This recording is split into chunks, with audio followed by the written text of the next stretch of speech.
What is up guys, Wraec is here with a new video, and today AFK Journey has released these skills for Baelran, and of course we're going to check those out. We're going to take a look at it, whether it is a good hero, whether it may even be a hero that you want to summon at the start of the game, maybe even as a first Celestial or Hypergen hero, in this case Celestial of course. So let's hop right into this video. So this was posted on the official AFK Journey channel. Journey unfolds new Celestial hero Baelran, and really is the skill reveal as we know it from this new hero, warrior type hero that we didn't get to see throughout the story. I think we're just going to start into this, and I'm just going to stop and talk about certain aspects of this hero, and we're going to see the skills. My sword is proof.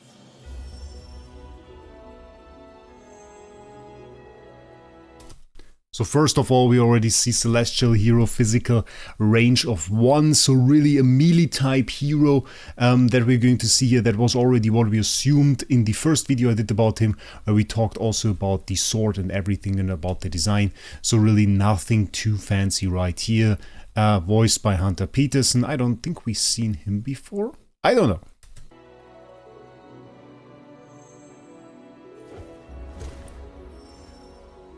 Okay. Bonus max HP. The synergies are interesting. The synergies already kind of confused me when I first watched this, to be honest. First of all, Dream Realm, Arena, the combination, very interesting.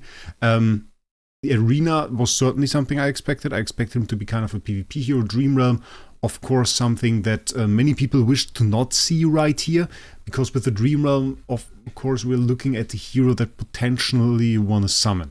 Then again, may also be the reason, or may partly just be because he has true damage. Many heroes that just do true damage are categorized in this Dream Realm spectrum. The question is, can he deal more damage than established units in there? And I think with Chimera he has quite tough competition to face against. The synergies: Scarletta, Hero and Rowan, Damien, support-ish heroes, healer-ish heroes. That we see right here. We'll later go on and see that this is mostly because his abilities synergize around this bonus max HP that they kind of showed before.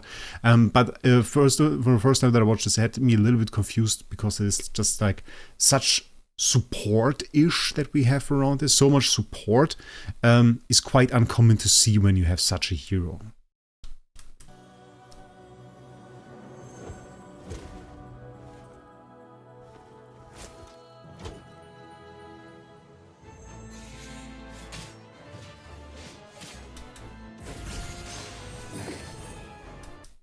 Okay, let's talk about this first aspect. I want to go back there a little bit, because this is very, very important. The first part here, before we really got into the old. When battle starts, Baelran gains a shield equal to a portion of his initial HP and receives bonus max HP. This, in my opinion, is very quickly skipped over in this trailer, but is pretty much the main part that might make this guy viable. Because he gets bonus max HP, and we can see if that is like a normal HP bar, and you can see from the start here, basically the battle starts and his HP seemed to go down, which of course isn't the case. What is happening is he gets bonus HP, and this bonus HP is not full, so it's not healed up. It is just available HP waiting to be healed, and that is the reason why so many healers were there, why there was a Hewen on the board, why there was a Roan, because this guy from the start can receive heal. He will basically not drain his HP. The HP stays the same. It's the same amount of HP, but relative to the total HP that he has, it's just less. So this means 3/4 of his HP can be healed from the start. But one thing, and this is like just a tiny fraction of a second here, his HP goes down, but like a millisecond after it ends going down, you can already see it going up again. And this is partly because of the heal he received, but might also be due to the reason that it says this bonus max HP does not raise Baelran's current HP, we saw that, and gradually decreases every second, so this bonus HP buff is reduced. And if this is a very short buff, this could be a bit of a problem. So that's why I'm pointing it out so much. let's get into the next slide, because it feels like a PowerPoint presentation, if I'm honest. When he is restored to max HP, which is difficult considering, well, his bonus HP at the start is like nearly 3 times his normal HP, so you will need very potent healers. Heroes like Hogan that are next to here, that are usually considered kind of a little bit of an overkill in terms of heal, might just feel very appropriate at this point, and might just feel like she's providing enough heal. The Skalita synergy, on the other hand, I mean, like, of course, for the shield and everything, yes, but shield isn't like full HP, so shield is on top of HP, so that's another story.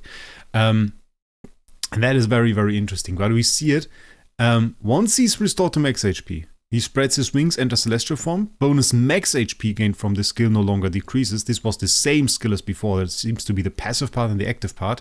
And normal attacks deal damage to enemies within radius of an arc. So we can see this skill one more time right there. And then we have the active part of the ultimate skill. Shell's Divine Power with a slash. Pretty unimpressive, if I'm honest. The ult... I kind of, for the beginning of this video, I really felt like they're making him look a little bit bad. Because you see this, like, okay, I mean, we see the ult, we see the animation, and the animation, yeah, it's okay, it's great. It's a little bit of damage there. But like, all of this really doesn't seem to hit very hard. We can watch this ult one more time. Okay, if that is your ult, then goodbye, then you really don't want to have this hero. Like, that removes 10% of HP. But it's always, in those videos, the thing is, they kind of seem to adjust the HP of those enemies. And thus it's always kind of difficult to see whether or not something deals like a ton of damage or not. And I reckon it's going to be fairly good. Then we have passive. Baelran restores HP every second, while in Celestial forms, Blade is permanently imbued with Divine Light, dealing extra true damage with every hit, so extra true damage is cool. We take it. And then we have knocks target into the air. We're going to see if that does true damage as well. Slams sword down to deal damage to enemies in rectangular in front of him, knocking them down. So a little bit of a small CC, we could say. Not like an insane CC, but it's knockdown nonetheless. So pretty cool. And just a pointer here that in theory you can synergize this with Ulma's, because Ulma's skill is whenever an enemy's target is knocked down, knocked into the air, affected by other displacement effects, almost blinds the target to the ground for an extra 2 seconds. So you could kind of lengthen the CC with it. The question remains, is that worth it? Is that something you want to do? But it's a potential for a wilder team. You could go like, Iron almost, then maybe Hewen, then you add our wonderful Baelran into the team, then you have place for 5th hero, which I just don't know. But honestly, and we had similar thoughts with Callan. Callan also has like this knockdown thing, and I wanted to build something with almost around it. It also didn't work, so maybe this is kind of like the same idea when I see, knockdown, okay, we could do almost, and then it turns out it's not really worth it. But maybe. Was just like my initial thought when I saw this. But again, an ability that certainly seems a little bit weak, I have to say. And then we come into the big parts. Then it really becomes text. So when Baelran enters his Celestial form, he fully regains the bonus max HP granted by Celestial Rise. Celestial Rise is our ultimate skill. If he's restored to max HP again, he enters an enhanced, more powerful Celestial form. And in that Celestial form, Baelran deals true damage to enemies within range, becomes permanently unaffected. Unaffected meaning is immune to control effects, so cannot be knocked down, for example. When casting Celestial Rise, he calls down Divine Light to strike every tile within range, dealing true damage. Enemies hit multiple times take reduced damage with each successive strike. So Celestial Rise is always like, when they refer to this, we can kind of go back. Where is it? Yeah, that is the ult. So we see right over here, every time he casts his ultimate skill, and this part, of course, also being important. When Baelran is restored to max HP, he spreads his wings and enters Celestial form. This part you also have in mind. There are kind of a lot of skills referencing each other here. So if we go back to 103, we can see when Baelran enters Celestial form, he fully regains the bonus max HP, so this is like a bonus. While before, it's only said, where is it? the bonus max HP gained from this skill no longer decreases. So it stops the decrease and probably doesn't re-give him the bonus max HP that he gained at the beginning. So this huge chunk that we saw right at the start over here, where he had like 3/4 of his HP basically as a bonus max HP buff. This would decrease, and when he is healed to full then, which of course always will happen, he's in theory full HP as soon as he loses all the bonus HP without getting further damage. But if you heal him in any way, and he has passive heal too, he will at one point just be full HP. And at that point he will go into this bonus. He will no longer lose the bonus HP, but with the skill that we see right here, which is the exclusive skill, the Mythic Plus skill, he would also regain the full bonus max HP, which is insane. So at that point, he has huge HP. And which hero does this remind me of? And this was also a comment down below. Hogan. Like it is this Hogan feeling we had in the last season, where you had this, well, he wasn't really a good damage dealer, but maybe he is. Hogan had so much HP that essentially Athalia couldn't really do much about him. And this might be a huge hit to her, because if Athalia struggles to one-shot this guy, or needs maybe 3 ults or something to one-shot this guy, then she would really, really struggle fighting him, because Athalia will always target Baelran in a team with supporters and Baelran, because the supporters deal less damage than Baelran will likely do. So Athalia would target him, wouldn't be able to kill him, and essentially become useless. So this is a huge hit to Athalia potentially, and that is something you have to keep in mind. And every time he casts his ult, and then we see the Divine Light, so we can take another look at this skill. We see all the true damage hits. You can see every time there's true damage there. Then he casts his ult, and then now we have those thunder strikes, essentially those true damage thunder strikes. So this is like the synergy that you want. You want to heal him to full HP as soon as possible. You want to have the Mythic Plus so he regains the full max HP bonus, because otherwise, well, it's kind of a little bit wonky. You can use him, but that's really not the same. And then you are really at the spot where you want to be. So like, you at least want to have the Supreme Plus to get this bonus max HP, because this, in my opinion, this is really the key to using him. This is really the key to using him, having this huge HP. So, healer synergy, definitely. I don't really see the Skull Eater synergy, if I'm honest. The Skull Eater synergy, well, I say that, but the thing about this is, well, maybe let's check this out.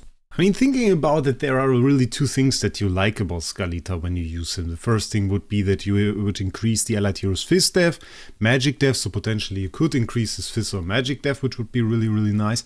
But the thing that is really, really insane is if you have like Skull Eater and you have a strong Skull Eater and you have this team consisting of Baelran, who's really tanky, and support heroes that heal each other and probably are hard to clear as well. Unless you probably nuke them in some way with Cryonaya. You could probably trigger her ability. And the ability that she got with Enhanced Force this season is like a shield. And if that is activated when any ally drops below 20% of HP. And if no ally does this, then she gets to do her smash from mid-air, because she's in the air at the start of the battle and then comes down and does this Sanctified Verdict's ground smash. And usually this has decentish range, but with this ability it affects the entire battlefield and deals 75% more damage. And together with her Divine Wrath ability, she will do true damage when she comes down, because everybody's still alive. Then she will do the big nuke. And so this could kind of work really in synergy. If you have a strong Skull Eater, strong Baelran, and you add a few supports, you add like a Hogan maybe, you add like a Roan, so you get a few more ults. And I don't know, maybe like even a Callan or something, I don't know about this. Or a Hogan. Hogan is pretty cool as well. And then you have like you fulfill the requirement for the Enhanced Force of Skull Eater, so that would be really nice. So yeah, they also explain it a little bit here. Pairing with single target healers like Hogan to quickly heal him to max HP, which we know to activate the Celestial form. And then enabling him to deal true damage. Also, you want to have the bonus HP and you want to fill that up. And you want to kind of be able to recover from something like an Athalia striking you. They say Hogan, Roan, Damien. That's okay. Even Roan, I definitely agree. Skull Eater, if you have a strong one, that can work. The good thing with Roan is also you have the emergency potions. So, like if you position him correctly, and he drains his own HP, or like he gets his bonus HP, which we should say, because it looks like an HP drain, it isn't really. Roan should immediately heal him up for a fair bit, so that could be interesting Strong defensive buffs. I mean, yes, I guess. The defensive buffs of Damien, I'm not aware of, okay. I would have played Rowan for the emergency potions and mostly to recover some energy, so he does do a little bit more damage, and also because you can keep even ult up, which is really nice. So that would be mostly my consideration here. But we can see a little bit of battle there. Yeah, the damage isn't there. Like, it really looks so bad in terms of damage. I don't know, okay, that looked a whole lot better. As you can see, like that was the thing where I thought, okay, apparently the thing is really for him, the amount of times that he really can deal damage, because like within this short time frame, just look at that, within this short time frame, okay, gets you to max HP, we have like one ability cast, we have another ability cast of his ult, suddenly there is another thing happening, and he seems to have like 3 different animations, and like it really sums up. But the difference is the damage is so vastly different between every single hit and every single part of the video that we see, that it's really tough to say if it's good or if it's not good. It seems impressive. It seems certainly very flashy, like, so. That is interesting, I guess. Lore-wise, by the way. He was a Celestial in the past, and kind of went down to Earth, to the Ironhold Bay, to the Dwarven village, to become a merchant and to kind of be retired. So that was like the thing we already saw in the first picture. And he just wants to live there, so he usually has this human form, which is also why there is like a requirement to take a Celestial form, because he's a former Celestial. He's now living as a human merchant. So that is why he now has like this skill set. It makes this a lore-wise sense-making skill set, which is interesting. So pretty cool, I guess. Yeah, fairly nice. Really like this guy. We talked a lot about the 2-minute video. Let's hope I never start with reactions, because if I react to something like the 10-minute or 20-minute video, we won't have any time left in the day, but that is okay. I think we found some interesting things out about this guy. I am looking forward to summoning him. Definitely. Will be very interesting. Absolutely hyped about this guy. It's a cool ability, more on the tanky side, more on the slow side, less burst, healer focused, which is great. So will be very interesting to see what it does. I'm a bit surprised actually they didn't show him with twins. Might be interesting. We'll see. But till then, I wish you a great day. Tell me down in the comments whether or not you want to summon him. Also, I nearly forgot. Also, of course, we can never forget to recommend to you lootbar.gg, cheapest dragon crystals for AFK journey. If you're looking for any to summon Baelran, definitely check that out. I recommend the lock-in top-up for you guys, and if you register through the link down in the description, you get a few discount coupons on top of that. Last time it was a 12 and an 8% discount coupon. Not quite sure what we get right now, but it's definitely an absolutely great site, and I use it myself for all my AFK journey dragon crystal buys. So till then, I wish you a great day, and we'll see us in the next one.